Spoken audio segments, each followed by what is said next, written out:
Hindi lang basta-bastang Chinese ang nagtago sa sinasabing bahay ni Harry Roque.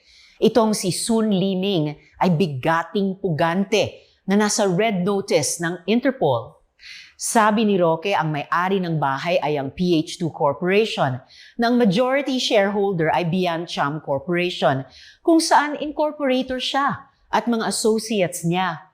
Inamin din ni Roque na may bantay siya mismo sa bahay at supervise niya ang nangyayari doon. Kaya nakapagtataka na sa dami ng bahay sa Pilipinas, kay Roque pa talaga napunta ang pugante. Ayon sa PAOK, IT manager si Liming ng Lucky South 99, ang pogo na tinutulungan ni Roque aregluhin ang mga utang sa PAGCOR. It appears this fugitive and Roque run in the same circles. Nakakabahala ang dami ng mga dayuhang kriminal na nasa bansa pa dahil sa pogo.